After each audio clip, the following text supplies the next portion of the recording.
La Divina Commedia, the Divine Comedy as the Order of Being. This series sought to follow the Divine Comedy not as a scene-centered narrative, but as a structure-centered reading. Dante's journey was interpreted not as emotional drama, but as an architecture of being.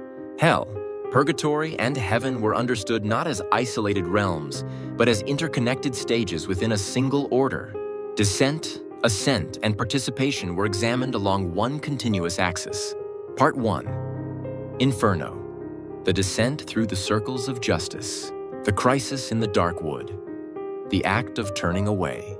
The narrative opens with a physical and spiritual crisis. Dante's presence in the dark wood is the direct result of a straying foot.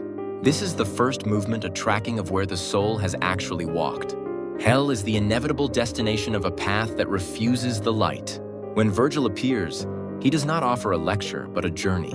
To see the good, one must first witness the full extension of the evil. The descent is the necessary labor. To understand that every sin is a self-inflicted exile from the divine order. The incontinence of the flesh desires without restraint. In the upper circles, Dante encounters those who allowed their appetites to overrule their reason. The whirlwind of Paolo and Francesca is the raw manifestation of their internal state of perpetual lack of stillness. They are not punished by a vengeful deity, but by the very passions they refuse to govern. As Dante moves deeper, through the gluttonous rain and the clashing weights of the prodigal and the miser, the gravity of the soul's misalignment increases. The physical environment of hell, the mud, the wind, the fire is the literalization of the spiritual corruption that the souls embraced in life. The city of Dis, the malice of the will. The transition to lower hell at the gates of Dis marks a shift from weakness to active malice. Here, the soul does not just slip, it strikes against the truth. The heretics in their burning tombs and the violent in their river of blood represent the hardening of the heart. Dante observes the profound effort expended by these souls to maintain their defiance. Even in the face of eternal ruin, through the encounter with Farinata, we see the tragedy of a great soul that remains trapped within the narrow walls of its own pride, unable to look beyond the immediate concerns of earthly strife, fraud, and the betrayal of the word, the fragmentation of truth. In the Malebolge, the sin becomes intellectual. Fraud is the perversion of the very faculty that makes man, human his reason and his speech. The flatterers, the simonists, and the false counselors are seen in their true, distorted forms. Their labor is a grotesque imitation of the divine creativity they once mocked. The sowers of discord are physically split asunder, reflecting the way they tore the body of society. This stage reveals that sin is not merely a private affair, but a systematic dismantling of the bonds that connect man to man and man to God. The frozen center, the absolute absence of love. The journey reaches its terminus in the ice of Cocytus. At the center of the earth, where all weight converges, sits Lucifer. The ultimate sin is treachery the cold, calculated betrayal of those to whom one is bound by love or duty. Here, there is no more fire, only the absolute stillness of a heart that has rejected all warmth.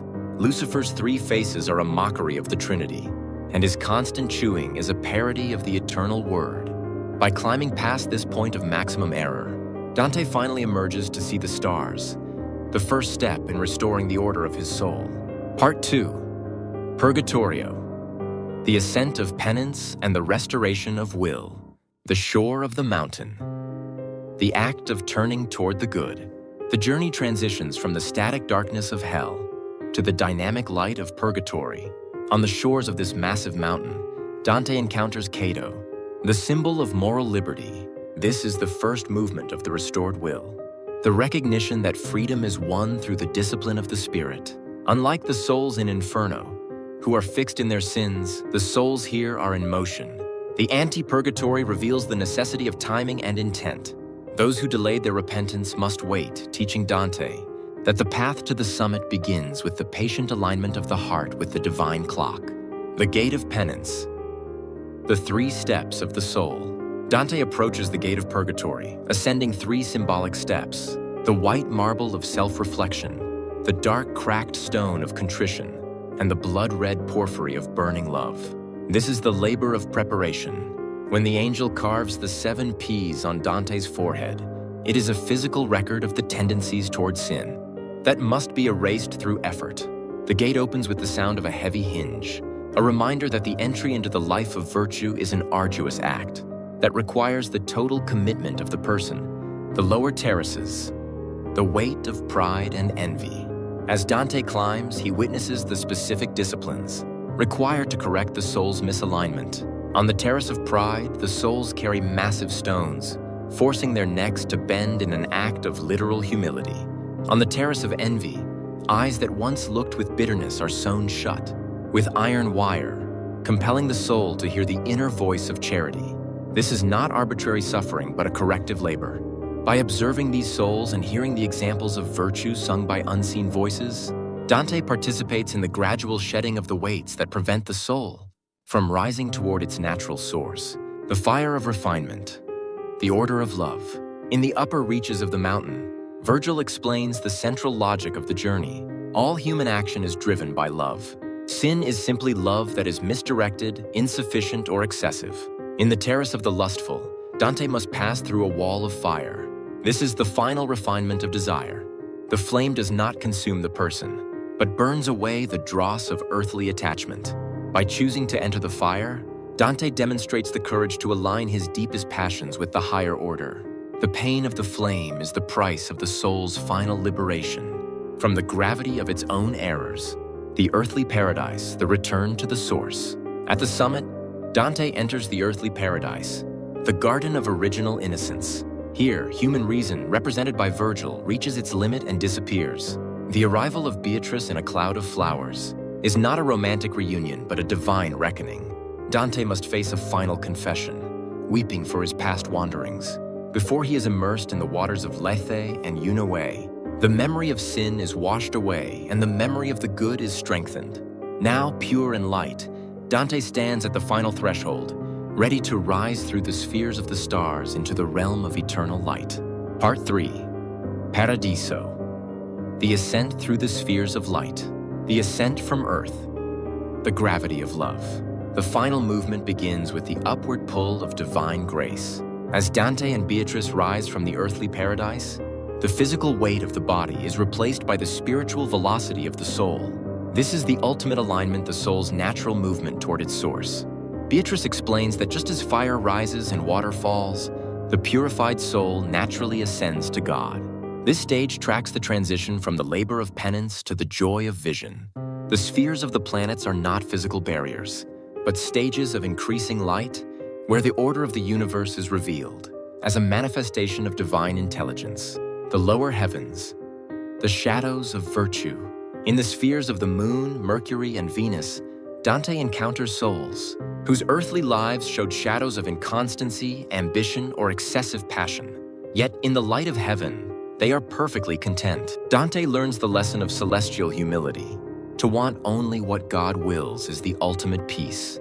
The movement here is rhythmic and musical, a dance of light that reflects the harmony of the spheres. This is the record of how human flaws are not merely erased, but subsumed into a greater collective beauty, where every soul finds its perfect place in the divine hierarchy.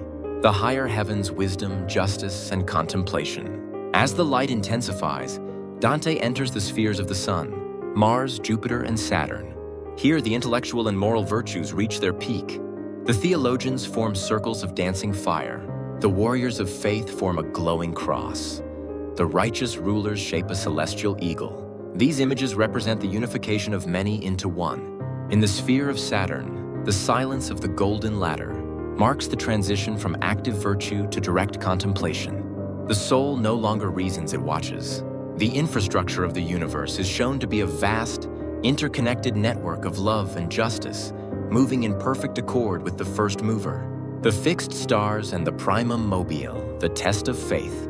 Before entering the eternal realm, Dante must undergo a final examination by the apostles Peter, James, and John. He is tested on faith, hope, and charity, the three theological virtues.